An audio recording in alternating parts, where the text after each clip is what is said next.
ನಾನೇನು ಹೇಳಿದೆ ನಾನೇನು ಹೇಳಿದೆ ಹೊಟ್ಟೆ ಪಡೆದ ಒಂದು ನಿಮಿಷ ಕೇಳ್ರಿ. ನಾನು ಹೊಟ್ಟೆ ಪಾಡಗೋಸ್ಕರ ಅಂತ ಹೇಳಕ್ಕೆ ಸಾಧ್ಯ ಇಲ್ಲ, ಯಾವುದೋ ಬೇರೆ ಆ್ಯಂಗಲಲ್ಲಿ ಹೇಳಿರ್ತೀನಿ. ಸೊ ಒಂದು ನಿಮಿಷ ಕೇಳಿ.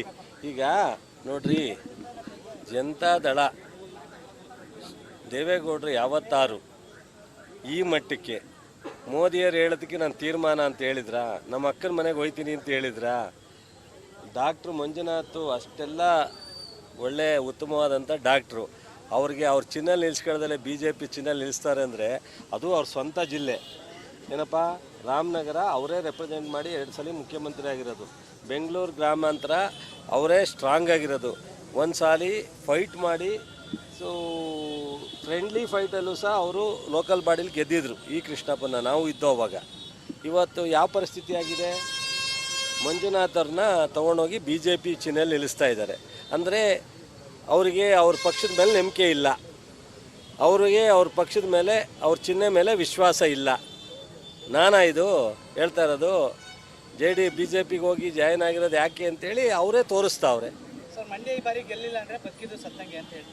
ಅದು ಗೊತ್ತಿಲ್ಲ ನನಗೆ ಅದಕ್ಕೆ ಸಂಬಂಧ ಇಲ್ಲ. ನಾವು ನಮ್ಮ ಕಾರ್ಯಕ್ರಮ, ನಮ್ಮ ಪಕ್ಷ, ನಮ್ಮ ಶಾಸಕರು, ನಮ್ಮ ಅಭಿವೃದ್ಧಿ, ನಮ್ಮ ಹೆಮ್ಮೆ, ನಮ್ಮ ಜಿಲ್ಲೆ, ನಾವು ಗೆಲ್ಲಬೇಕಷ್ಟೇ.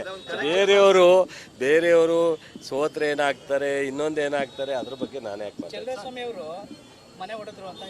ಮಾತಾಡಲಿ ಬಿಡ್ರಿ. ಒಂದು ನಿಮಿಷ.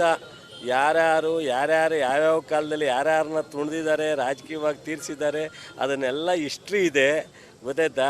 ನಾನೇನು ಅದೆಲ್ಲ ಹೇಳ್ಬೇಕಾಗಿಲ್ಲ. ಜನಕ್ಕೆ ಗೊತ್ತಾದ ಮೇಲೆ ಈ ತೀರ್ಮಾನ ತಗೊಂಡಿರೋದು. ಈಗ ನಾನು ಯಾಕೆ ಮಾತಾಡಲಿ? ಅವ್ರಿಗೆ ಪಾಪ ತಡಿಲಾರ್ದಲ್ಲೇ ಹೊಟ್ಟೆ ನೋವು ಏನೇನೋ ಮಾತಾಡಿದ್ರೆ ಅದಕ್ಕೆ ಮೆಡಿಷನ್ ಡಾಕ್ಟ್ರು ಕೊಡ್ಬೇಕು, ನಾನು ಕೊಡೋಕ್ಕಾಗ್ತದೆ ನನಗೆ? ನಾನು ಅವರಂಗೆ ಯಾರ್ಯಾರೋ ಕ್ಯಾಂಡಿಡೇಟ್ನ ಲೆಕ್ಕಾಚಾರ ಹಾಕಲ್ಲ. ನಾವು ಒಂದು ತಿಂಗಳ ಮುಂದೆಲ್ಲೇ ಕ್ಯಾಂಡಿಡೇಟ್ ಕೊಟ್ಬಿಟ್ಟಿದ್ವಿ. ಕಾಂಗ್ರೆಸ್ ರಾಷ್ಟ್ರೀಯ ಪಕ್ಷ ಆದ್ರೂ ಒಂದು ತಿಂಗಳ ಮುಂದೆಲ್ಲೇ. ಸೊ ಅವ್ರಂಗೆ ಇನ್ನೂ ಲೆಕ್ಕಾಚಾರ ಆಗ್ತಾಯಿಲ್ಲ. ಯಾರು ಬೇಕಾದ್ರೂ ಕ್ಯಾಂಡಿಡೇಟ್ ಆಗಲಿ, ಅದಕ್ಕೇನು ನಮಗೆ ಇಂಥವರೇ ಕ್ಯಾಂಡಿಡೇಟ್ ಆಗಬೇಕು ಅಂತ ನಾನೇನು ಹೇಳಲಿಕ್ಕಾಗಲ್ಲ. ಬಟ್ ನಾವು ಸ್ಟೈಲರಾರು ಮಾಡಲಿ, ನಮ್ಗೇನು ರೀ. ನಾನು ಕ್ಯಾಂಡಿಡೇಟ್ ಅನೌನ್ಸ್ ಮಾಡಬೇಡ ಅಂತ ನಾವು ಇಟ್ಕೊಂಡ್ರು. ನಾನು ಆಲೇ 8 ತಾಲೂಕಿನಲ್ಲಿ ನಮ್ಮ ಶಾಸಕರುಗಳು, ನಮ್ಮ ಮುಖಂಡರುಗಳು ಕ್ಯಾಂಡಿಡೇಟ್ ಕರ್ಕೊಂಡೋಗಿ ಕ್ಯಾಂಪೇನ್ ಮಾಡಿದ್ದಾರೆ. ಇನ್ನೂ ಯಾಕೆ ಒಟ್ಟೆ ಮಾಡೋಕ್ಕಾಗಿಲ್ವಂತೆ, ನೆನ್ನೆ ಯಾಕೆ ಒಟ್ಟೆ ಮಾಡಲಿವಂತೆ? ಮಾಡಬೇಡ ಅಂತ ಯಾರು ಹೇಳಿದ್ರು? ಈ ಚುನಾವಣೆನೇ ಷಡ್ಯಂತ್ರ ರೀ, ಚುನಾವಣೆನೇ ಸ್ಟ್ರಾಟಜಿ. ಒಳ್ಳೆ ತಮ್ಮಚ್ಚ. ಚುನಾವಣೆ ಜನರ ಹತ್ರ ಹೇಳ್ಬೇಕು, ಜನ ನೆಂಬೇಕು ನಮ್ಮನ್ನು ನೆಂಬಿದ್ರು, ನಮ್ಮ ಗ್ಯಾರಂಟಿ ನೆಂಬಿದ್ರು, ಓಟ್ ಹಾಕಿದ್ರು, ನಮ್ಮ ಕಾರ್ಯಕ್ರಮ ನೆಂಬಿದ್ರು. ಅವ್ರನ್ನ ಯಾಕೆ ನೆಂಬಲಿಲ್ಲ? ಅವ್ರ ಹಿಂದೆ ಆಡಳಿತ ಮಾಡೋನಾಗ ಅವ್ರ ನಂಬಿಕೆ ಉಳಿಸ್ಕೊಂಡಿಲ್ಲ, ಅದಕ್ಕೆ ನಂಬಿಕೆ ಇದೆ. ಹೌದು, ಅವರು ಮುಖ್ಯಮಂತ್ರಿ ಆಗಬೇಕು ಅಂತ ನನ್ನ ಹತ್ರ ಕೈ ಕಟ್ಕೊಂಡು ನಿಂತಿದ್ರು. ಅವ್ರ ಅಪ್ಪ ಬೇಡ ಅಂದಾಗ, ಅವ್ರ ಭಾವ ಬೇಡ ಅಂದಾಗ, ನಾವು 39 ಜನ ಶಾಸಕರ ಹತ್ರ ಅವ್ರು ಹೆಂಗೆ ನಿಂತಿದ್ರು ಅಂತ ಅವ್ರನ್ನೇ ಕೇಳಿ. ಅವತ್ತು 120 ಇರಲಿಲ್ಲ, ನಾವಿದ್ದದ್ದು 39 ಜನ ಶಾಸಕರು, ಗೊತ್ತಾಯ್ತಾ? ಆ 39 ಜನ ಶಾಸಕರದ್ದು ಇವ್ರು ಮುಖ್ಯಮಂತ್ರಿ ಮಾಡ್ಲಿಕ್ಕೆ ದೇವೇಗೌಡರು ಒಪ್ಪಿರಲಿಲ್ಲ, ದೇವೇಗೌಡರು ಮನೆಯವರು ಒಪ್ಪಿರಲಿಲ್ಲ. ನಾನು 99ರಲ್ಲಿ ಗೆಲ್ಲಬೇಕಾದ್ರೆ ಈ ತಾಲೂಕಿನ, ಈ ಜಿಲ್ಲೆ ಜನ ಗೆಲ್ಲಿಸಿದ್ದು. ಸೊ ಈಗ ನಾನು ಕಾಂಗ್ರೆಸ್ಸಲ್ಲಿ ಗೆದ್ದಿದ್ದೀನಿ, ನನ್ನ ಮಂತ್ರಿ ಮಾಡಿದ್ರೆ ಸೋತಿದ್ರು ಮಂತ್ರಿ ಮಾಡ್ತಿದ್ರಾ? ಗೊತ್ತೈತೆ ಮಾಡ್ತಿದ್ರೇನ್ರಿ? ಈ ಜಿಲ್ಲೆ ಜನ ಗೆಲ್ಸಿದ್ದಕ್ಕೆ ಮಾಡಿದ್ರು ಅಲ್ವಾ? ಮತ್ತು ಕಾಂಗ್ರೆಸ್ ಪಕ್ಷ ಮುಖ್ಯಮಂತ್ರಿ ಮಾಡಿದ್ದಾರೆ ಸಿದ್ದರಾಮಯ್ಯನವ್ರನ್ನ. ಮುಖ್ಯಮಂತ್ರಿ ಸಮರ್ಥನಿರೋದಕ್ಕೆ ಅಲ್ವಾ ಮಾಡಿರೋದು? ಅವರ ಸಂದರ್ಭದಲ್ಲಿ ಯಾರು ಚುನಾವಣೆ ನಿಂತ್ಕೋತಾರೆ, ಯಾರು ಗೆದ್ದಿರ್ತಾರೆ, ಯಾರನ್ನಾರು ಒಬ್ಬರು ಮಂತ್ರಿ ಮಾಡಬೇಕಲ್ಲ, ಯಾರನ್ನಾರು ಒಬ್ಬರು ಮುಖ್ಯಮಂತ್ರಿ ಮಾಡಬೇಕಲ್ಲ. ಇರೋರಲ್ಲಿ ಯಾರು ಬೆಟರ್ ಅಂತ ಆಯ್ಕೆ ಮಾಡಿ.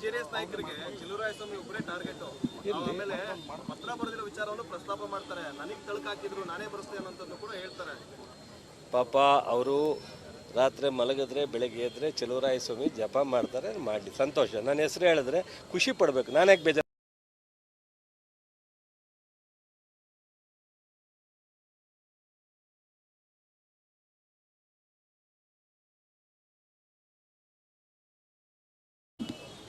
ಎಲ್ರಿಗೂ ಉತ್ತರ ಕೊಡೋ ಅವಶ್ಯಕತೆ ಇಲ್ಲ. ಇಲ್ಲಿವರೆಗೆ ಕೇಳಿದ್ರಿ, ಎಲ್ತಿಯಾಗಿ ಹೇಳಿದ್ದೀನಿ. ಎಲ್ರಿಗೂ ಉತ್ತರ ಕೊಡೋ ಅವಶ್ಯಕತೆ ಏನಿಲ್ಲ. ಉತ್ತರ ಕೊಡೋರಿಗೆ ಕೊಡೋಣ ಬಿಡಿ. ಯಾರು? ನಾನು ಯಾರಿಗೂ ಮಾಡಲಿಲ್ಲ, ನಾನು ಮನೇಲಿದ್ದೆ ಆರಾಮಾಗಿ. ನಾನು ಚುನಾವಣೆ ವೇದಿಕೆನೇ ಹತ್ತಿರ್ಲಿವಲ್ಲ, ಯಾರಿಗೂ ಚುನಾವಣೆ ಅವಾಗ ಸೈಲೆಂಟ್ ಆಗಿದ್ದೋ, ಚುನಾವಣೆ ನಾವು ತಟಸ್ಥ ಆಗಿದ್ದೋ. ಈ ಜಿಲ್ಲೆ ಜನ ತೀರ್ಮಾನ ತಗೋತಾರೆ ಯಾವ ಸೂಕ್ತ ಅಂತ ಹೇಳಿದ್ದೆ, ಆ ಜಿಲ್ಲೆ ಜನ ಸೂಕ್ತವಾದ ತೀರ್ಮಾನ ತಗೊಂಡಿದ್ರು.